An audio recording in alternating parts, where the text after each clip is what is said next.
Hey everybody, it's another Tuesday, which means we're going to be diving into the Old Testament. So I'd like you for this little devotion, I want to remind you of this beautiful account in Exodus chapter 17. So I want to encourage you to turn to Exodus 17, and I want to read to you this little account starting in verse 8 of Exodus 17. It says, "The Amalekites came and attacked the Israelites at Rephidim. Moses said to Joshua, 'Choose some of our men and go out to fight the Amalekites. Tomorrow I will stand on top of the hill with the staff of God in my hands.' So Joshua fought the Amalekites as Moses had ordered, and Moses, Aaron, and Hur went to the top of the hill. As long as Moses held up his hands, the Israelites were winning. But whenever he lowered his hands, the Amalekites were winning. When Moses' hands grew tired, they took a stone and put it on one side, one on the other, so that his hands remained steady till sunset. So Joshua overcame the Amalekite army with the sword. Then the Lord said to Moses, 'Write this on a scroll as something to be remembered, and make sure that Joshua hears it, because I will completely blot out the name of Amalek from under heaven.'" Now this is one of those weird accounts that's just fascinating.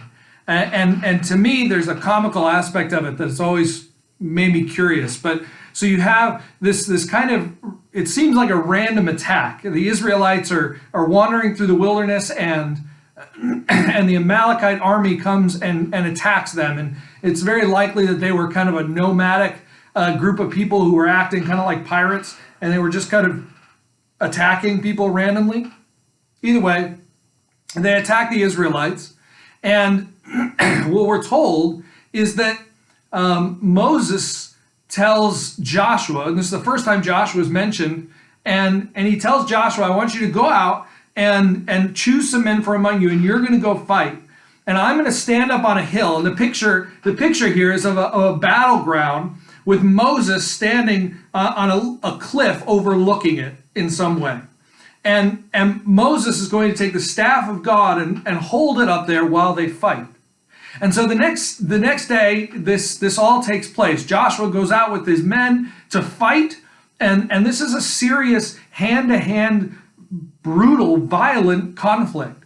And Moses and two other people, Aaron and Hur, go up on this mountainside, this overlooking area, and he stands up there with his hands lifted up to the Lord. And there's this beautiful, beautiful picture here. But what we're told is that this is a long battle. It lasts all day. And so when Moses got tired, Aaron and Hur would put a rock next to him. He would sit on it. And then each one would stand on one side to keep his hands uplifted to the Lord. So Aaron on one side, Hur on the other side, they would hold up his hands. And so this thing is going on, and it says whenever his hands were uplifted, Joshua was winning. The Israelites were winning, and they were gaining ground. But whenever his hands went down, the opposite would happen. The Amalekites would start winning. And it always makes me laugh thinking, well, how did they come to that conclusion? Like, was this trial and error, or did God tell Moses, this is what's going to happen, so keep your hands up? Because if you eliminate the reality that friends of Moses would be dying, Moses kind of lifting and seeing, all right, well, that's not good. Lift him up. Hey, we're doing better. Hey, guys, did you see? Oh, no, got it. It's comical in my mind. But either way, there's this beautiful picture, and then the Israelites win this battle. They win this victory. And then God tells Moses to write it down and make sure that Joshua knows about it, hears about it, reads about it. And I see in this beautiful little story three aspects of battle that I think each of us need to be able to adopt for the battle that we're in. We're in a different kind of battle. We're not fighting an Amalekite army. We're not fighting with swords, but we are fighting against a virus that is killing people. This isn't a situation that is innate, that isn't going to affect many people. Over 120 people have died just in this state alone. And it seems very likely that the number of deaths are going to continue to rise. This is a serious thing, but there's also a spiritual war going on. There's also a spiritual conflict going on, and I think it's important for us to acknowledge that God has set this battle up to show his power, to make us victorious. Not so that we would lose, but so that we would win, so that we would shine like stars in a crooked generation, so that the church would look more desirable and more appealing, and that the gospel would be more powerfully portrayed to the world by how in which we fight and how in which we live.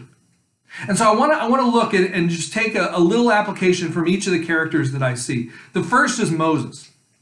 Now, even though it doesn't say specifically that Moses is praying, the fact that he has uplifted hands to the Lord and the fact that he's holding the staff of God is this very direct picture that Moses' focal point is God. It's not him, and it's not in the battle. It's not on Joshua down below him. It's God. His eyes are upward fixed. And he's holding this staff to remind people that that's the focal point. That they need to think of not Moses, but God.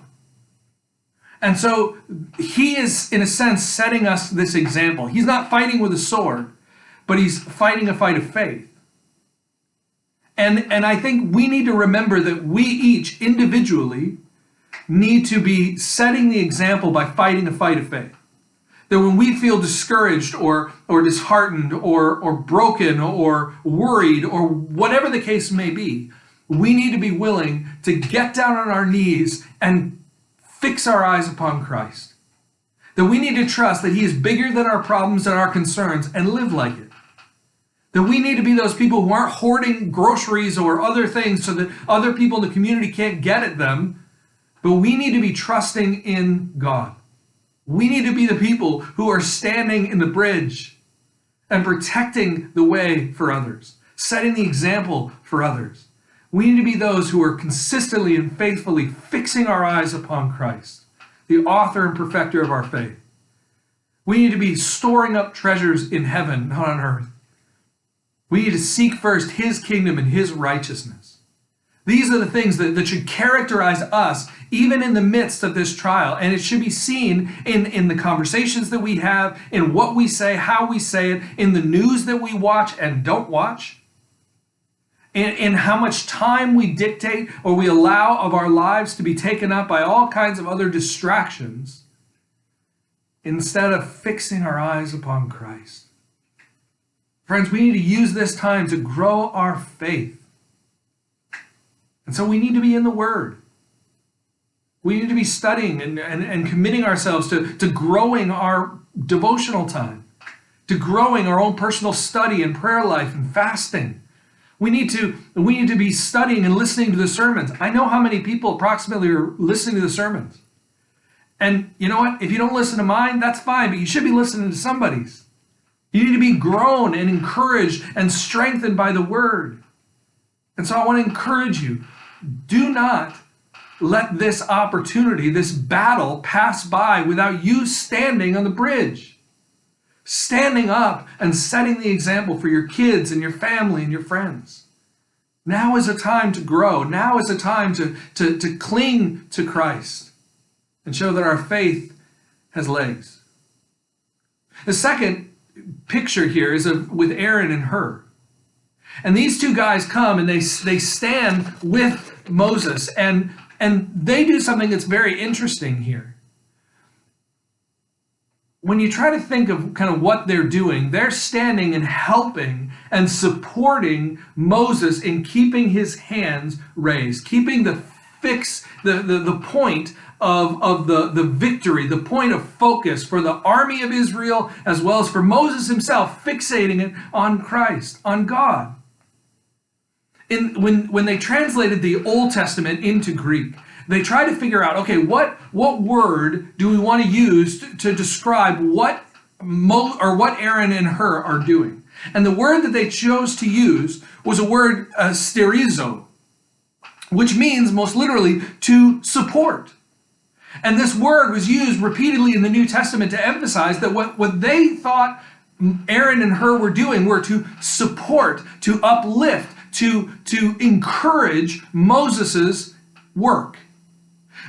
In Luke chapter 22, Jesus is speaking to Peter, and he says something very discouraging, but then he says, Simon, Simon, in chapter 22, verses 31, 32, he said, Simon, Satan has asked to sift you, all of you, as wheat. But I have prayed for you, Simon, that your faith may not fail. And when you have turned back, strengthen your brothers. Strengthen, sterizo. I want you to hold your brothers up. I want you to hold their arms up. I want you to encourage their faith. And in Acts 18,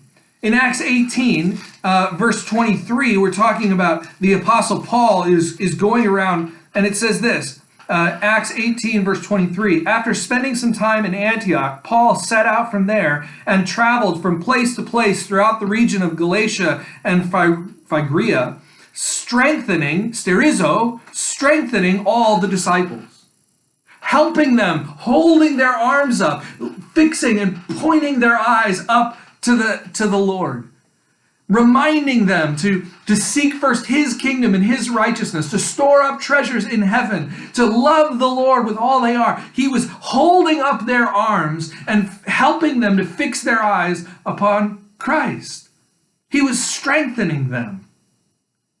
Let me encourage you, friends, are you taking the opportunity that God has given us now to strengthen other people's faith? Are you going out and seeking out your brothers and sisters so that they don't feel alone? So that even if they feel scared or frightened, that you'll call them and you'll send them cards and you'll send them emails and texts pointing them not to you, not to Moses, not to the pastor, but to Christ.